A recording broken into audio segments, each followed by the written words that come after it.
ಸ್ನೇಹಿತರೆ, ಮೀಡಿಯಾ ಮಾಸ್ಟರ್ಸ್ಗೆ ಸ್ವಾಗತ ಸುಸ್ವಾಗತ. ಗೆಳೆಯರೆ, ಭಾರತೀಯ ಸೇನಾಧಿಕಾರಿಗಳು ದಿನಾ ಸ್ವಲ್ಪ ಮಾಹಿತಿಯನ್ನು ಹೊರಹಾಕ್ತಾ ಪಾಕಿಸ್ತಾನಕ್ಕೆ, ಚೈನಾಗೆ, ಅಮೆರಿಕಾಗೆ ಕೂಡ ಟೆನ್ಷನ್ ಅನ್ನು ಕೊಡ್ತಾ ಇದ್ದಾರೆ. ಪಾಕಿಸ್ತಾನದಲ್ಲಿ ಏನೆಲ್ಲ ಆಗಿದೆ ಅದೆಲ್ಲದಕ್ಕೂ ನಾವೇ ಕಾರಣ ಅಂತ ನಮ್ಮ ಡಿಜಿ ಏರ್ ಆಪರೇಷನ್ಸ್ ಏಕೆ ಭಾರತಿ ನಗ್ನಗ್ತಾ ಹೇಳ್ತಾ ಇದ್ರೆ, ಪಾಕಿಸ್ತಾನಕ್ಕೆ ಅಮೆರಿಕ ತನ್ನ ನ್ಯೂಕ್ಲಿಯರ್ ರೇಡಿಯೇಷನ್ ಡಿಟೆಕ್ಟರ್ ವಿಮಾನಗಳನ್ನು ಕಳುಹಿಸಿಕೊಟ್ಟಿದೆ ಮತ್ತು ಈಜಿಪ್ಟ್ ಸೇನಾ ವಿಮಾನವೊಂದು ಬೋರಾನ್ ಅನ್ನು ತಗೊಂಡು ಪಾಕಿಸ್ತಾನಕ್ಕೆ ಬಂದಿದೆ ಅನ್ನೋ ಮಾಹಿತಿಗಳು ಬರ್ತಾ ಇವೆ. ಹಾಗಾದ್ರೆ ಅಲ್ಲಿನ ಅಣುಸ್ಥಾವರಗಳು, ಅಣ್ವಸ್ತ್ರಗಳನ್ನು ಇಟ್ಟಿದ್ದ ಸ್ಥಳಗಳು ಭಾರತದ ದಾಳಿಗೆ ತುತ್ತಾಗಿವೆ. ಅಲ್ಲಿಗೆ ಬಂದಿರುವ ಅಮೆರಿಕದ ಎನರ್ಜಿ ಡಿಪಾರ್ಟ್ಮೆಂಟಿನ ವಿಶೇಷ ವಿಮಾನ ಯಾವುದು? ಭಾರತದ ಸೇನಾಧಿಕಾರಿಗಳು ಹೇಳಿದ್ದೇನು? ಬನ್ನಿ ನೋಡೋಣ.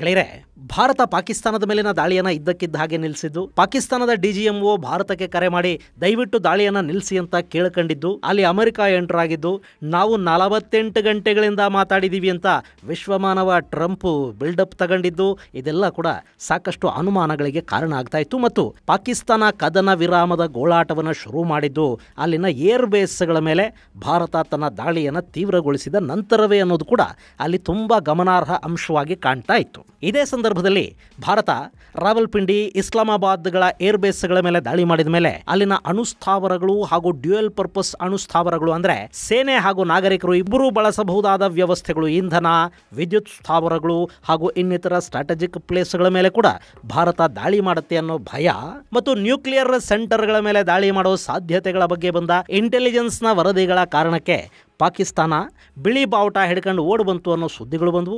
ಆದರೆ ಪಾಕಿಸ್ತಾನ ಯಾವ ಕಾರಣಕ್ಕೆ ಹೆದರಿದೆ ಅಂತ ನಾವು ಅಂದ್ಕೊಂಡಿದ್ವು, ಅಲ್ಲದು ಈಗಾಗಲೇ ಹೋಗಿದೆ ಅನ್ನೋ ಥರದ ವರದಿಗಳು ಬರ್ತಾ ಇವೆ. ಭಾರತದ ದಾಳಿಯಲ್ಲಿ ಪಾಕಿಸ್ತಾನದ ಅಣ್ವಸ್ತ್ರಗಳನ್ನಿರಿಸಿದ್ದ ಪ್ರದೇಶಗಳು ಕೂಡ ಹಾನಿಗೀಡಾಗಿರುವ ಸಾಧ್ಯತೆಗಳಿವೆ ಅಂತ ಹೇಳಲಾಗ್ತಾ ಇದ್ದು, ಅದನ್ನು ಪರೀಕ್ಷೆ ಮಾಡೋದಕ್ಕೆ ಅಮೆರಿಕದ ಎನರ್ಜಿ ವಿಭಾಗದ ವಿಮಾನ ಪಾಕಿಸ್ತಾನಕ್ಕೆ ಬಂದಿದೆ.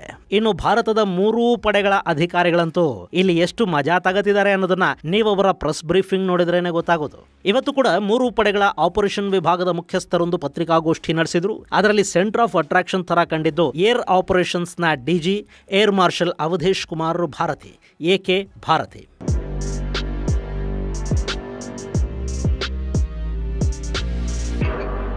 ಗೆಳೆಯರೆ, ನಿಮಗೆ ಬಿಪಿನ್ ರಾವತ್ ನೆನಪಿದ್ದಾರೆ ಅಲ್ವಾ? ಅವರನ್ನು ಮರೆಯೋದಿಕ್ಕಾದರೂ ಸಾಧ್ಯ ಆದೀತೆ. ಈ ಅವಧೇಶ್ ಭಾರತಿಯವರನ್ನ ನೋಡ್ತಾ ಇದ್ರೆ, ಅವರ ಮಾತುಗಳನ್ನ ಕೇಳಿಸ್ಕೊಳ್ತಾ ಇದ್ರೆ ತಕ್ಷಣ ನೆನಪಾಗ್ತಾ ಇದ್ದದ್ದು ಅದೇ ಬಿಪಿನ್ ರಾವತ್. ಏರ್ ಮಾರ್ಷಲ್ ಭಾರತಿ ಅದ್ಭುತ ವಾಗ್ಮಿ ಕೂಡ.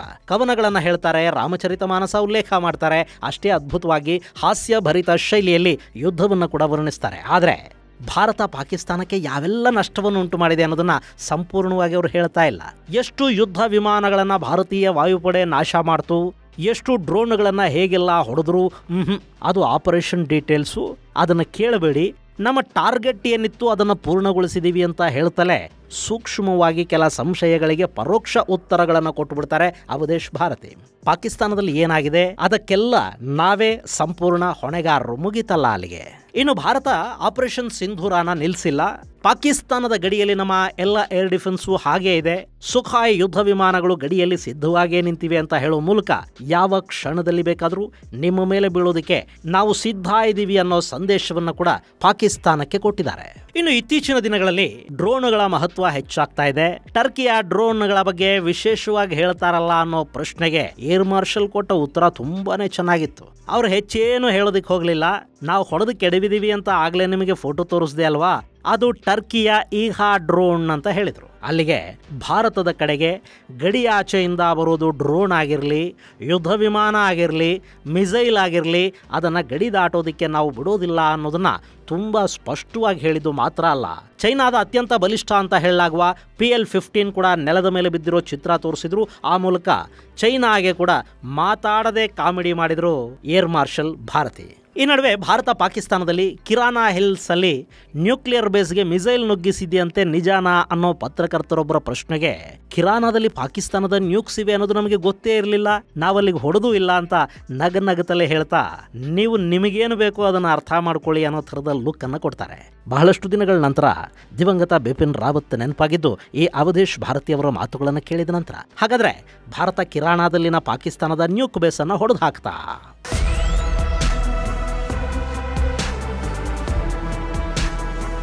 ಗೆಳೆಯರೆ, ಕಿರಾನ ಅಂದರೆ ನೀವಿಲ್ಲಿ ನೋಡ್ತಾ ಇದ್ದೀರಲ್ಲ, ಇದೊಂದು ಬೆಟ್ಟ. ಇಲ್ಲಿ ಪಾಕಿಸ್ತಾನ ತನ್ನ ನ್ಯೂಕ್ಲಿಯರ್ ಅಸೆಟ್ಸ್ ಅನ್ನ ಇಟ್ಟುಕೊಂಡಿದೆ ಅಂತ ಹೇಳ್ತಾರೆ. ಈ ಬೆಟ್ಟದ ಮೇಲೆ ಟನಲ್ಗಳನ್ನ ಮಾಡ್ಕೊಂಡಿದ್ದಾರೆ, ಅದರಲ್ಲಿ ನ್ಯೂಕ್ಸ್ ಇವೆ. ಇನ್ನು ಇಲ್ಲೇ ಯಾಕೆ ಅವನ್ನ ಇಟ್ಟಿದ್ದಾರೆ ಅಂದ್ರೆ ಸರ್ಗೋದಾ ಏರ್ಬೇಸ್ ಇದರ ಸಮೀಪನೇ ಇದೆ. ಗೆಳೆಯರೆ, ಒಂದು ಕಾಲಕ್ಕೆ ಪಾಕಿಸ್ತಾನದ ಬಳಿ ಚೈನಾದ ಯುದ್ಧ ವಿಮಾನಗಳಿರಲಿಲ್ಲ. ಅವರ ಬತ್ತಳಿಕೆಯ ಮಹಾಸ್ತ್ರಗಳ ಥರ ಇದ್ದದ್ದು ಅಮೆರಿಕ ಕೊಟ್ಟ F-16 ಯುದ್ಧ ವಿಮಾನಗಳೇ.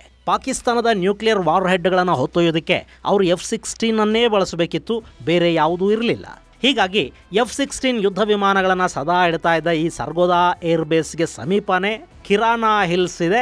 ಈ ಕಿರಾನಾ ಹಿಲ್ಸ್ ಅಲ್ಲಿ ಪಾಕಿಸ್ತಾನ ತನ್ನ ನ್ಯೂಕ್ಲಿಯರ್ ಬೇಸ್ ಅನ್ನ ಮಾಡ್ಕೊಳ್ತು. ಯಾಕೆಂದ್ರೆ ಯಾವಾಗ ಬೇಕೋ ಆಗ ನ್ಯೂಕ್ಲಿಯರ್ ವಾರ್ ಹೆಡ್ಗಳನ್ನ ಹತ್ತಿರ ಇರುವ ಮತ್ತು F-16ಗಳಿರುವ ಏರ್ ಬೇಸ್ಗೆ ರವಾನೆ ಮಾಡೋದಕ್ಕೆ ಸುಲಭ ಆಗಲಿ ಅನ್ನೋ ಕಾರಣಕ್ಕೆ ಕಿರಾನಾದಲ್ಲಿ ಪಾಕಿಸ್ತಾನ ತನ್ನ ನ್ಯೂಕ್ ಬೇಸ್ ಅನ್ನ ಮಾಡ್ಕೊಳ್ತು ಅಂತ ಹೇಳ್ತಾರೆ.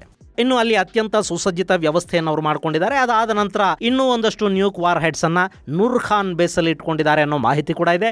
ನೂರ್ ಖಾನ್ ಏರ್ ಬೇಸ್ ಅಂದ್ರೆ ನೀವಿಲ್ಲಿ ಮ್ಯಾಪ್ ಅಲ್ಲಿ ನೋಡ್ತಾ ಇದ್ದೀರಲ್ಲ, ಇದು ಈ ನೂರ್ ಖಾನ್ ಅನ್ನೋದು ಪಾಕಿಸ್ತಾನದ ಅತ್ಯಂತ ಪ್ರಮುಖ ಏರ್ ಬೇಸ್ ಅನ್ನಿಸ್ಕೊಳ್ಳುತ್ತೆ. ಇಲ್ಲಿ 4 ಸ್ಕ್ವಾಡ್ರನ್ಗಳಿವೆ. ಒಂದು ಲಾಜಿಸ್ಟಿಕ್ ಸ್ಕ್ವಾಡ್ರನ್, ಅದರಲ್ಲಿ C-130 CN-235 ಟ್ರಾನ್ಸ್ಪೋರ್ಟ್ ವಿಮಾನಗಳಿವೆ. 1965ರಲ್ಲಿ ಪ್ಯಾರಾಶೂಟ್ ಕಮಾಂಡೋಗಳನ್ನ ಭಾರತದ ಗಡಿಗೆ ಪಾಕಿಸ್ತಾನ ರವಾನೆ ಮಾಡಿದ್ದು ಇದೇ ನೂರ್ ಖಾನ್ ಏರ್ ಬೇಸ್ನಿಂದ.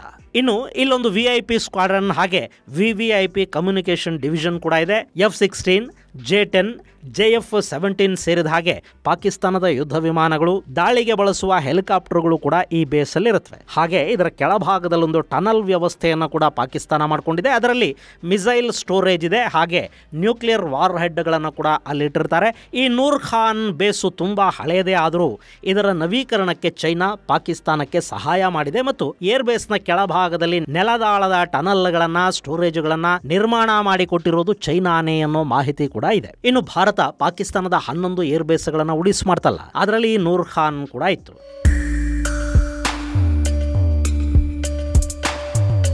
ಗೆಳೆಯರೆ, ನೂರ್ ಖಾನ್ ಇಸ್ಲಾಮಾಬಾದ್ನಿಂದ ಕೆಲವು ಕಿಲೋಮೀಟರ್ಗಳ ದೂರದಲ್ಲಿದೆ. ಅಲ್ಲಿ ಭಾರತದ ಬ್ರಹ್ಮೋಸ್ ಮಿಸೈಲುಗಳಿಟ್ಟಿರುವ ಅಬ್ಬರಕ್ಕೆ ನೂರ್ ಖಾನ್ ಅನ್ನೋದು ಸಂಪೂರ್ಣವಾಗಿ ಉಡಿಸಾಗಿ ಹೋಗಿದೆ. ಈ ದಾಳಿಯಲ್ಲಿ ಭಾರತದ ಮಿಸೈಲುಗಳು ಪಾಕಿಸ್ತಾನದ ನ್ಯೂಕ್ಲಿಯರ್ ಸೈಟ್ಗಳನ್ನು ನಾಶ ಮಾಡಿವೆ ಅನ್ನೋ ಸುದ್ದಿ ಸಿಕ್ಕಾಪಟ್ಟೆ ಓಡಾಡ್ತಾ ಇದ್ದು, ಅದಕ್ಕೆ ಪುಷ್ಟಿ ಕೊಡೋ ಹಾಗೆ ಅಮೆರಿಕಾದ B-350 ವಿಮಾನ ಪಾಕಿಸ್ತಾನಕ್ಕೆ ಬಂದಿದೆ. N311SZ ಸೀರಿಯಲ್ ನಂಬರು ಹಾಗೂ A03192 ಹೆಕ್ಸ್ ಕೋಡ್ನ B-350 ವಿಮಾನ ಪಾಕಿಸ್ತಾನದಲ್ಲಿ ಲ್ಯಾಂಡ್ ಆಗಿದೆ. ಗೆಳೆಯರೆ, ಇದನ್ನ ಬೀಚ್ ಕ್ರಾಫ್ಟ್ B-350 ಅಂತ ಕರೀತಾರೆ, ಕಿಂಗ್ ಏರ್ 350 ಅಂತ ಕೂಡ ಕರೀತಾರೆ.